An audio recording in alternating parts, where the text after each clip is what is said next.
Hello everyone, आज हम अपना next topic phase diagram discuss करेंगे। तो सबसे पहले पढ़ते हैं फेस डायग्राम। हम वन कंपोनेंट के लिए जब पढ़ेंगे तो हमें आज वाटर सिस्टम पढ़ना है, तो उसके लिए पहले जनरल पढ़ते हैं कि फेस डायग्राम क्या होता है। फेस डायग्राम हमारा वो डायग्राम है जो हमें कंडीशन देता है इक्विलिब्रियम की between various face. Diagram that gives condition of equilibrium between various phases।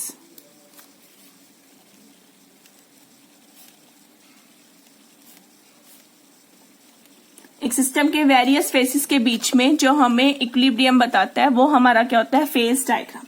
अब ये फेस डायग्राम हमारा डिपेंड करता है कंपोनेंट्स पे। तो सबसे पहला है हमारे सिलेबस में वन कंपोनेंट सिस्टम। एक है वन कंपोनेंट सिस्टम के लिए, एक है टू कंपोनेंट सिस्टम। वन में हमारे पास दो एग्जांपल हैं, एक है वाटर सिस्टम, दूसरा है हमारे पास सल्फर सिस्टम जो हमें पढ़ना है। और टू में हमारे पास सिर्फ एक है, लेड सिल्वर सिस्टम। डन। तो सबसे पहले स्टार्ट करेंगे आज अपना वन कंपोनेंट सिस्टम।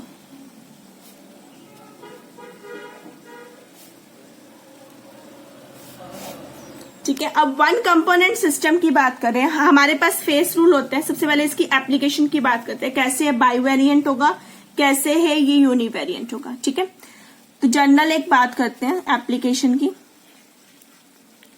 फिर वन कंपोनेंट के फर्स्ट एग्जांपल पे जाएंगे, बिकॉज ये चीज हमें बार बार यूज करनी है, तो यहीं पे एक बार निकाल रहे हैं। F is equal to C minus P plus to.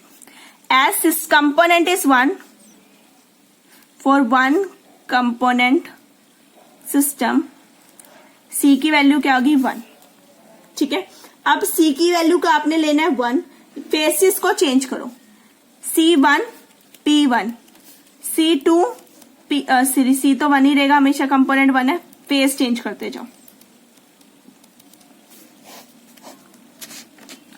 C को 1 रखो, P को 1 रखो। C1 P1 प्लस 2, तो F की वैल्यू कितनी आई, 2। इस केस में आप फाइंड आउट करोगे तो F आएगा आपका 1, और इस केस में जब आप फाइंड आउट करोगे तो F आएगा आपका 0। डन। तो जब 2 आया इसे हम बोलते हैं बाई वेरिएंट, 1 आया इसे बोलते हैं यूनिवेरिएंट, और इसे बोलते हैं हम invariant. Done. Bivariant, univariant, invariant. अब ये बाई वेरिएंट है, इसे कहां से निकालना है, यूनि को कहां से निकालना है, और इसे जो बाई वेरिएंट होगा ये हमेशा रिप्रेजेंट करेगा एरिया को, जो यूनिवेरिएंट होगा वो हमेशा लाइन को रिप्रेजेंट करेगा, और जो इनवेरिएंट होगा वो हमेशा पॉइंट को रिप्रेजेंट करेगा। पॉइंट से हम लाइन बनाएंगे, लाइन से हम एरिया पे आएंगे। ठीक है, ये एक बेसिक है क्योंकि हमें इन्हें यूज करना है अपने वाटर सिस्टम में एंड सल्फर सिस्टम। तो अब स्टार्ट करते हैं अपना first component system and very important topic, that is water system. तीनों में से एक तो एग्जाम में आता ही है, चाहे वाटर आ जाए, चाहे सल्फर आ जाए, चाहे लेड सिल्वर का आ जाए। ठीक है, पहले बात करते हैं वाटर सिस्टम। तो ये है वन कंपोनेंट सिस्टम, तो सी की वैल्यू हो गई 1। अब बात करते हैं इसके फेसेस की। तो फेस कितने हैं इसमें, एक है आइस, एक है वाटर, और एक है वेपर्स। तो ये है equilibrium between ice water and water vapours. ठीक है, तो कौन कौन से इक्विलिब्रियम हमारे पास आए, एक है आइस का, वाटर सॉलिड का लिक्विड। ठीक है, सॉलिड लिक्विड इक्विलिब्रियम।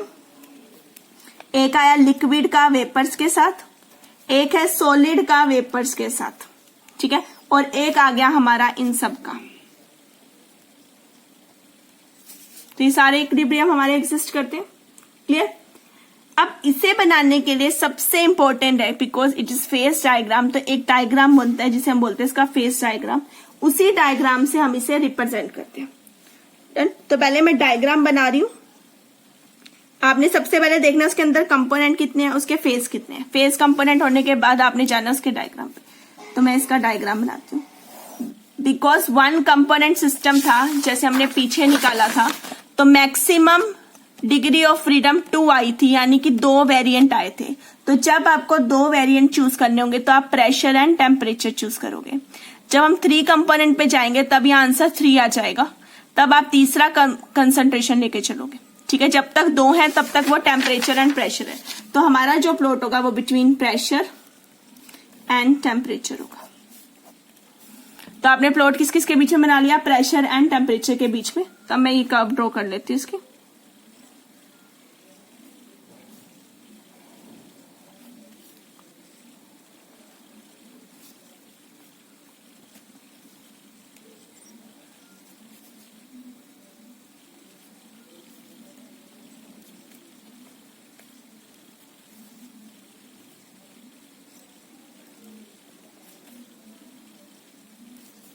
आप नाम दे सकते हो अपने अकॉर्डिंग, ओ ए, ओ बी, ओ सी। ठीक है, जो भी मतलब आप इसे ए दे दो, बी दे दो, जैसा मर्जी आप दे सकते हैं इसको। ठीक है, अब हम इसको पार्ट्स में डिवाइड कर देते हैं। ये पार्ट आता है हमारा वेपर्स का, इधर है हमारा वाटर और इधर है हमारी आइस।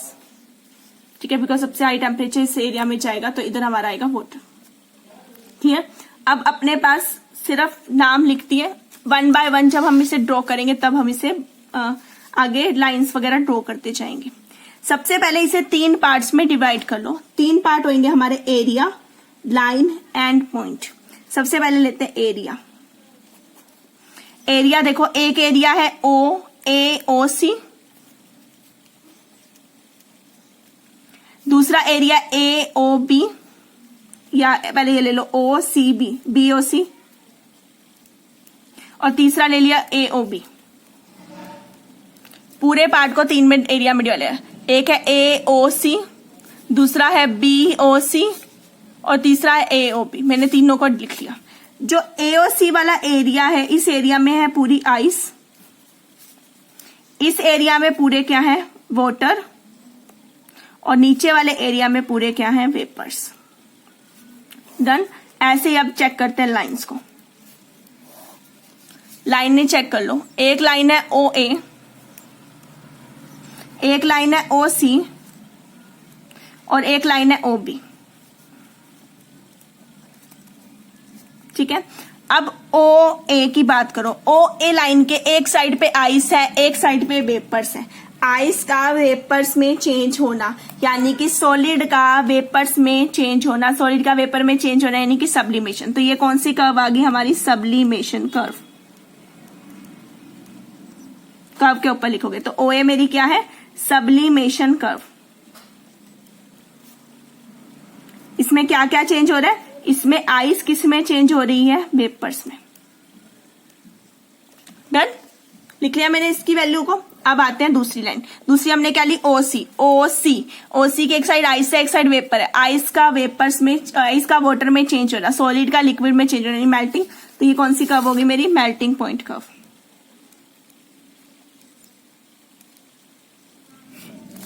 डन, तो मैं इसे लिख दूंगी मेल्टिंग कर्व। क्या क्या है इक्विलिब्रियम में? Ice and water. डन। अब आते हैं ओबी पे। ये रहा मेरा ओबी कर्व। ठीक है, ओबी के एक साइड क्या है? वाटर, एक साइड क्या है? वेपर। वाटर का वेपर में चेंज होना यानी कि वेपराइजेशन कर्व। तो वेपराइजेशन लिखो या वेपर प्रेशर कर्व लिख दो। तो ओबी मेरी क्या है? वेपर प्रेशर कर्व, जिसमें क्या क्या चेंज हो रहा है? वाटर किस में चेंज हो रहा है? मेरा वेपर्स में। डन, मैंने लाइंस भी ले ली और मैंने एरिया भी ले लिए। 3 एरिया और मेरे पास 3 लाइंस आ गई, ओ ए, ओ बी, ओ सी। एक मेटास्टेबल लाइन भी होती है जिसे हम ओ ए डैश लेंगे, उसकी बाद में बात करेंगे। ठीक है, पहले जो मेन वाला पार्ट है उसकी बात कर लेते हैं। अब आते हैं इसके पॉइंट पे। इस केस में पूरे में सिर्फ एक पॉइंट है, दैट इज ओ। इस एक पॉइंट पे सॉलिड भी है, एक साइड पे लिक्विड भी है और वेपर्स भी है। तो कॉमन पॉइंट क्या है? ओ। ओ पे आपका आइस भी है, वाटर भी है और वेपर्स भी है। डन। सबसे पहले फेज डायग्राम में अपने ये सारे पार्ट्स आइडेंटिफाई कर लो, एरिया भी, लाइंस भी एंड पॉइंट भी। अब इनके degree of freedom find out करते हैं। ठीक है, degree of freedom F is equal to C minus P plus 2। Component is 1। इन सब के केस में, एरिया के केस में फेस कितना होगा? 1। लाइंस के केस में 2-2 फेस है और पॉइंट के केस में कितने फेस एक साथ है? 3 फेस। ठीक है, तो पुट करो f is equal to 1 minus 1 plus 2, तो f की वैल्यू कितनी आ गई? 2। अब लाइंस के लिए निकाल लो सेम चीज। कंपोनेंट इज 1, फेस इज 2, तो f की वैल्यू कितनी आ गई? 1। अब इसके लिए निकालो 1 कंपोनेंट 3 फेस एक साथ है, लाइन है, पॉइंट है क्योंकि, तो f की वैल्यू यहां से आ गई हमारी 0। इसका मतलब ये पार्ट क्या है? इनवेरिएंट, ये क्या है? यूनिवेरिएंट, और ये क्या है? बाईवेरिएंट। ये आ गया बाईवेरिएंट, यूनिवेरिएंट, और ये क्या आता है? इनवेरिएंट। अब बात करते हैं, ये बाईवेरिएंट, यूनिवेरिएंट, इनवेरिएंट वही है जो हमने पीछे पढ़े थे, पर ये बाईवेरिएंट कैसे है? सबसे पहले बात करते हैं इस एरिया में। इस एरिया में बाईवेरिएंट की बात करनी है, यानी कि 2 वेरिएबल फैक्टर्स होंगे। ये यूनिवेरिएंट है जो लाइंस है, यानी कि एक ही वेरिएबल फैक्टर होगा। कैसे? अब मैं किसी पर्टिकुलर टेम्परेचर को ले लेती हूँ। मैंने ये पर्टिकुलर प्रेशर चूज किया इस एरिया में। इस एरिया में उसके साथ ये टेम्परेचर भी है, ये टेम्परेचर भी है, ये टेम्परेचर भी है। क्लियर? ऐसे ही एक पर्टिकुलर टेम्परेचर ये चूज कर लो। इस टेम्परेचर पे ये प्रेशर भी है, ये प्रेशर, यहाँ पे हर एक पॉइंट पे प्रेशर है, मींस इसमें दोनों temperature and pressure are variable. आप टेम्परेचर को चेंज करो आपको नंबर ऑफ प्रेशर मिलेंगे, आप प्रेशर को चेंज करो आपको नंबर ऑफ टेम्परेचर मिलेंगे। क्लियर? अब आते हैं लाइंस पे। कोई भी एक लाइन चूज कर ली, सपोज मैंने ये ओसी लाइन लिया, मैं इस पर्टिकुलर लाइन पे ये वाला प्रेशर लेके चलती हूँ। मैं ड्रॉ नहीं कर रही हूँ बिकॉज कई सारी लाइनें और आ जाती हैं ड्रॉ करने पे, तो फिर इसमें काफी सारे पॉइंट्स हो जाएंगे हमारे ड्रॉ करने। अब नहीं तो पेंसिल से ड्रॉ कर सकते हो। इस पर्टिकुलर प्रेशर पे सिर्फ ये टेम्परेचर एग्जिस्ट कर रहा है, या मैं कहूं इस पर्टिकुलर टेम्परेचर पे सिर्फ ये प्रेशर एग्जिस्ट कर रहा है। तो अगर मैं एक प्रेशर निकाल रही हूं तो टेम्परेचर आ जा रहा है, अगर टेम्परेचर फाइंड आउट कर रही तो प्रेशर आ जा रहा है। तो out of temperature and pressure 1 is variable, इनमें से एक क्या कर रहा है? वेरी कर रहा है। बट ट्रिपल पॉइंट, इसे हम बोलते हैं ट्रिपल पॉइंट, बिकॉज इस पॉइंट पे 3 के 3 फेस एक साथ एग्जिस्ट करते हैं, तो ये हमारा क्या है? Triple point. The point where all the phases यानी 3 phases coexist, that point is called triple point. ये अकेला एक ही पॉइंट है इस पूरे डायग्राम में, तो इस पॉइंट का टेम्परेचर भी फिक्स है और इस पॉइंट का प्रेशर भी फिक्स है। ठीक है? इस पॉइंट की अगर मैं बात करूं तो इस पॉइंट पे जो हमारा टेम्परेचर है वो आता है 0.0098 डिग्री सेल्सियस। ऐसे इस पर्टिकुलर पॉइंट पे मैं बात करूं प्रेशर की तो आता है मेरे पास 4.58 mm। ठीक है? तो ये है मेरा ट्रिपल पॉइंट। तो जो ट्रिपल पॉइंट है इस पे आपका प्रेशर भी फिक्स है, टेम्परेचर भी फिक्स है, कोई वेरिएबल नहीं है। प्रेशर आ गया 4.58 mm और यह 0.0098 डिग्री सेल्सियस। क्लियर? तो 3 पार्ट्स में हमने एरिया भी लाइन निकाल ली, लाइंस को भी निकाल लिया, एंड पॉइंट को भी फाइंड आउट कर लिया। अब मैंने एक चीज और बनाई थी, ये थी मेटास्टेबल कर्व, OB डैश। ये है मेरी एक मेटास्टेबल कर्व। अब ये मेटास्टेबल कर्व क्या है? एक्चुअल में इस कर्व को हमें पढ़ने की जरूरत नहीं होती। ये जस्ट कर्व हमारी क्या है? कॉन्टिन्यूशन है। अगर मैं इस कर्व को बैक साइड पर डोनेट करना शुरू कर दूं, बैक साइड पे लेके जाऊं या एक्सट्रापोलेट करना शुरू कर दूं, तो मैं OB को बैक साइड पे लेके गई तो ये OB डैश बनाएगा। अब इस कर्व की बात करो तो इसके एक साइड पे वेपर है, एक साइड पे वाटर है, पर जब हम इसे इस तरह लेकर आ रहे हैं तो इधर क्या आ रही है? आइस हो रही है, यानी ये क्या है? एक सुपर कूल्ड कर्व है। यानी आपको बहुत ध्यान से इसे कूल करना पड़ेगा ताकि हम इसे डायरेक्ट किस में लेकर आ जाए? आइस में। तो ये सुपर कूल कर्व है, बट एक्चुअल में एक पॉइंट पर आकर ये मर्ज हो जाती है हमारी सब्लिकेशन कर्व में। But this merge with sublimation curve, तो उसके साथ मर्ज हो जाती है, इसलिए हम इसे अलग से नहीं पढ़ते। मेटास्टेबल कर्व को। रेस्ट हमारी सारी जो पार्ट है हमने उसे डायग्राम को पढ़ लिया in term of area, in terms of lines and in terms of points. तो कोई भी फेस डायग्राम होगा आपने उसे इसी तरह से करना है। जैसे हम सल्फर पढ़ेंगे तो उसको इसी पार्ट्स में, सल्फ एरिया में, लाइंस में और पॉइंट्स में डिवाइड करो और उससे कंप्लीटली डायग्राम को एक्सप्लेन करोगे। ओके, अब इसी में हमें आगे पढ़ना है effect of temperature and effect of pressure. तो अब स्टडी करते हैं effect of temperature and pressure को।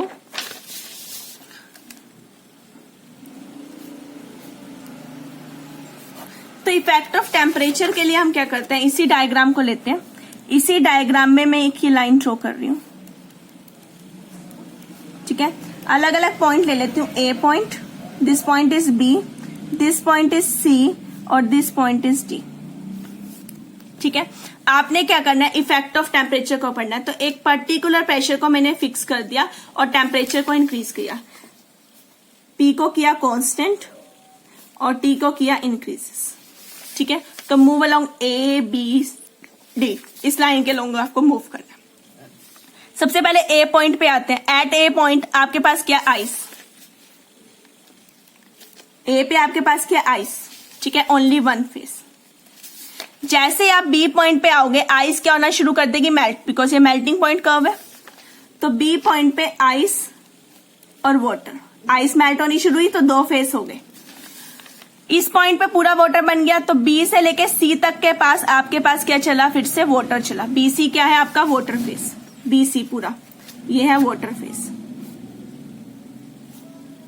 अब सी पॉइंट पर आए, सी पॉइंट पे वाटर किस में चेंज होने लग गया, वेपर्स में। तो सी पॉइंट पे वाटर भी है और साथ में वेपर्स भी है, तो फिर हमारे क्या आ गए, दो फेस आ गए, ठीक है। फिर हम किस पॉइंट पे गए, डी पॉइंट पे। सी से डी पे चले गए। सी से डी पे जाने पे हमारे पास क्या आ रहा है, सिर्फ और सिर्फ वेपर्स। डी पॉइंट कहां पे है, वेपर्स, यानी कि वन फेस। डन। अब देखो कभी वन फेस है कभी टू फेस है। ये वन और टू फेस क्या है, जब हम लाइन पे आए, ये हमारी लाइन ही तो है। जिस टाइम हम लाइन पे पहुंचे हैं वहां पर हमारे दो फेस हैं। ये तो हमने पीछे दिखाया था ना, जब लाइन पे थे दो फेस थे, और जब एरिया में थे, ये सारे एरिया हैं, ये एरिया वाले पार्ट में हमारे पास क्या आ रहे हैं, सिर्फ और सिर्फ वन फेस। क्लियर। तो अगर मैं टेम्परेचर इंक्रीज करती चाहूं तो मैं सारे के सारे अलग अलग फेसेस को ऑब्टेन कर सकती हूँ। तो ये आ गया मेरा इफेक्ट ऑफ टेम्परेचर। अब बात करते हैं इफेक्ट ऑफ प्रेशर की। अब इस डायग्राम को देखो, अगर मैं प्रेशर इंक्रीज करती जाऊं, प्रेशर बढ़ता जाएगा, तो ये कर्व जैसे जैसे बढ़ रहा है प्रेशर, ये कर्व इधर की तरफ जाती जा रही है। यानी कि जैसे जैसे P इंक्रीज होगा टेम्परेचर कहां जाता रहेगा, माइनस में जाएगा, ठीक है। अगर टेम्परेचर, ये मेल्टिंग पॉइंट कर्व जो है हम इसकी बात करें, ये क्या हो रही है, डिक्रीज होती जा रही है। As P increases, melting point curve जो होगी वो क्या जाएगी, डिक्रीज जाएगी, ठीक है। तो जो इसका हाईएस्ट प्रेशर है वो कितना है, 2240 एटमॉस्फेयर। इस प्रेशर पे जो टेम्परेचर आता है वो माइनस चला जाता है, -22 डिग्री सेल्सियस, ठीक है। अब इतने लो टेम्परेचर पे तो हमारे पास सिर्फ और सिर्फ क्या आएगी, आइस ही ऑब्जर्व होगी, ठीक है। अब उन्होंने क्या किया, अलग अलग पार्ट पे अलग अलग आइस को ऑब्टेन किया। मीन्स आपको इफेक्ट ऑफ प्रेशर में सिर्फ इतना बताना है कि इतने लो टेम्परेचर पे जाकर भी आपका कर्व इधर की तरफ ही जाती जाएगी, towards the pressure curve decline होती जाएगी। और जैसे जैसे प्रेशर बढ़ता जाएगा आपका टेम्परेचर क्या होता जाएगा, डिक्रीज होता जाएगा। ये मैक्सिमम ऑब्जर्व किया हुआ है।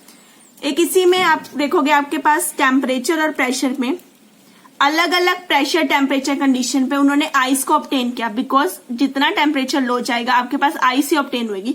उसी आइस को उन्होंने नाम दे दिया 1, 2, 3 एंड 4।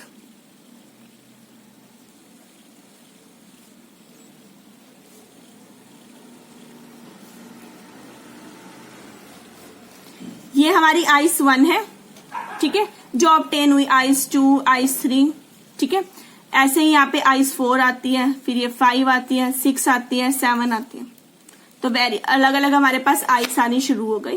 तो ये हमारे पास डिफरेंट डिफरेंट आइस ऑब्टेन हुई अलग अलग प्रेशर एंड टेम्परेचर कंडीशंस पे, ठीक है। जितने जितने प्रेशर टेम्परेचर पे, ये हमारी ऑर्डिनरी आइस है। ये डायग्राम कैसे आया है, किस तरह से इस आइस को ऑब्टेन किया गया, किस पर्टिकुलर पे ऑब्टेन किया गया, इन सारे के लिए हमारे पास कोई भी प्रूफ नहीं है क्यों इतनी अलग अलग आइस बनाई गई। ठीक है, जस्ट एक ये कि जैसे जैसे हम मूव करते गए हमारे पास नंबर ऑफ आइस ऑब्टेन होती गई। ठीक है, बट एक्चुअल में अगर आप इफेक्ट ऑफ प्रेशर की बात करनी है तो आपने सिर्फ ये बात करनी है कि जैसे प्रेशर इंक्रीज होगा आपका जो टेम्परेचर है वो डिक्रीज जाएगा। ओके, तो ये था हमारा कंप्लीट वाटर सिस्टम, हमारा one component system water system. ठीक है, इसी के साथ हमारा एक वन कंपोनेंट में सल्फर सिस्टम आएगा जो हम अपनी नेक्स्ट क्लास में करेंगे। Okay, thank you everyone for